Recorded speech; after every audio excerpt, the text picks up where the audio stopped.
In today's Reaganomics, we're asking, will a return to French socialism derail austerity plans and worsen the debt crisis? We're joined right now for more by Danny Blanchflower, professor of economics at Dartmouth University and Bloomberg contributing editor. Also with us, our guest host, Jason Schenker at Prestige Economics. Hello, Danny.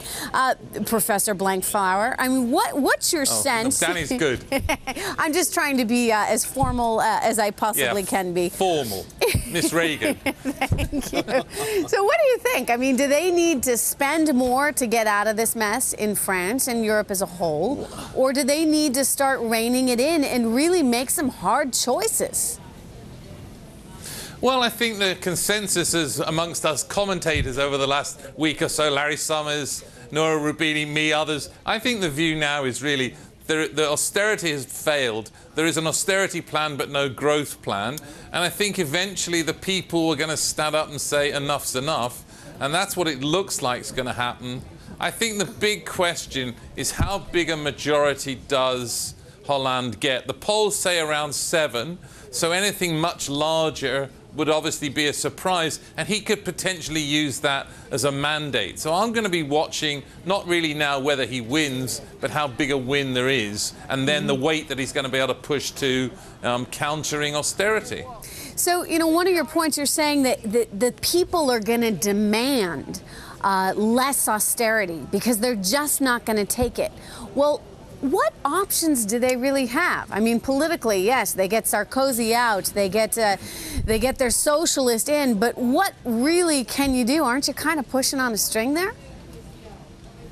Well, it varies country by country. I mean, we shouldn't just put Hollande and France in isolation. There's a good example actually happened today, which is the UK had a set of local elections. Half the country voted, and almost exactly the same thing happened as appears to be happening is going to happen in France. There's a big, if you like, the sitting government got a big kicking, partly because people are sitting there saying, what's going on? This looks to have failed. We expected you to deliver, and you have not. Where is growth coming from?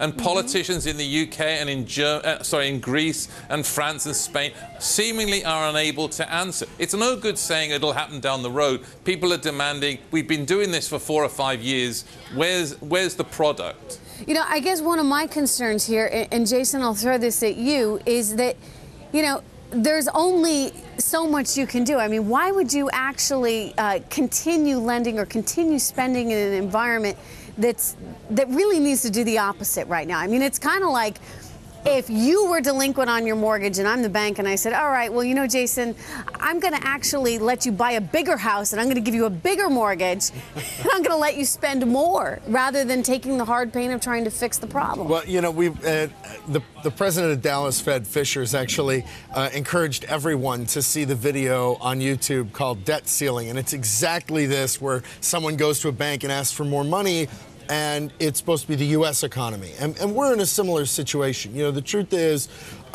for France, they're in a very tough situation. For most European countries, they're in a tough situation because austerity is going to hurt them for growth. And, you know, I begin to wonder, and Danny, I would ask this to you, you know, do you see the potential here with the change in party?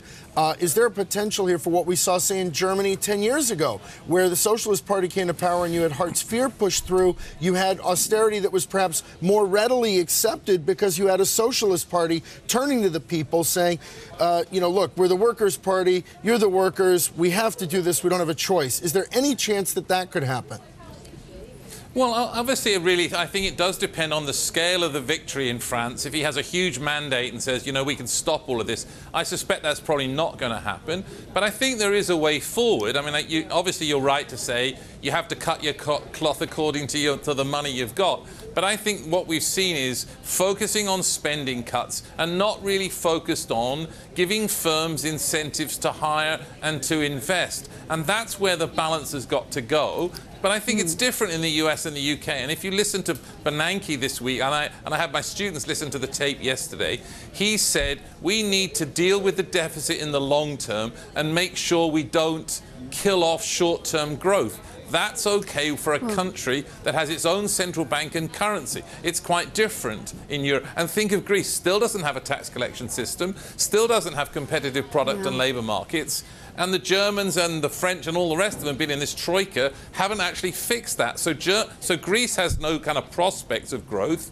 There is no prospect of growth. They have to somehow or other do something about that. Focus away from austerity. Not saying you don't need to do it, but focus on creating jobs and making these product and labour markets competitive. Back to France for a second. I mean, you've got a socialist country as it is. I mean, we're asking the question, is this the return of socialist France? It's pretty much socialist as we know it. I guess it's a return of more socialism.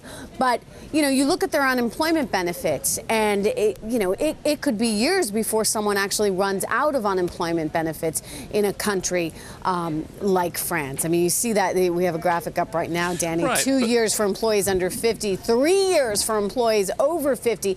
I mean, are these some of the things that they need to cut? When we talk austerity, I mean, maybe they need to look hard at some of their entitlement programs. They have such a short work week. Right, but that's the way you have to go. I mean, that's the way you have to go. These benefits are far too high. So in a way, what you have to do is you have to take benefits away from non-work and give an incentive to people to go to work. So you cut the benefits from unemployment and retirement and so on, and you take that money and you give incentives to firms to invest and hire. And the markets now, in some sense, are pushing that. They downgraded Spain because of lack of growth, but there is a way forward. You cut the benefits that you've talked about and give in so that people aren't encouraged to be out of work, and you give them incentives to be in work. It's not that hard. People may not like it, but if you just cut benefits and don't offer jobs, that's one thing. This is about cut benefits and create jobs.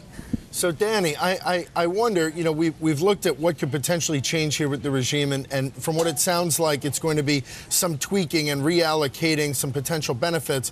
But I wonder, when we think about France going into a completely different direction, you know, does it go 1968 on us? Does France go in that direction? Or is it, it's not going to go that way? What do you think? Well, I do think I started out very much, I've thought very hard about this. It seems to me that it depends on the scale of the victory. If Hollande goes in with a completely thumping victory, he can say, this is a mandate for change. This is a mandate for renegotiation. But if he doesn't have that kind of mandate, in a way he has to move to the centre. He has to negotiate because the markets are going to force him to. So I think, you know, the rhetoric is one thing, being out of office is one thing. The day you actually have the presidential seal in your hand, you actually have to be aware of what's going on. So I think it will depend, but I think it will depend upon the scale of the victory, and also people around Europe are starting to see everybody else. They're seeing what happened in Britain. Everywhere else there's contagion and opposition, but I think we should be watching the scale of the victory, which will then predict what he does. Indeed we will. Thank you for that. Thank you for the analysis. We thank you, Dartmouth's Danny Blanchflower.